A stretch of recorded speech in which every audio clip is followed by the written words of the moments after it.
Proxecto 8. Veterinarias en apuros. Din que ser veterinario é coidar animais. Ninguén nos avisou de todo o demais. A nosa misión comezou entre microscopios, mostras e medicamentos. Todo parecía estar baixo control ata que nos decatamos da cantidade de cousas que un veterinario ten que saber. I'm tired of feeling all FOMO, babe. I don't even care if we stay home. Put our to-do list on ice.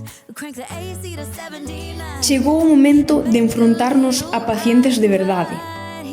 Aprendemos de cada mirada, cada síntoma, cada detalle pode marcar a diferenza. E por sorte, sobrevivimos a nosa primeira consulta. No último día chegou o momento máis esperado. Descubrimos todo o que acontece detrás dunha operación.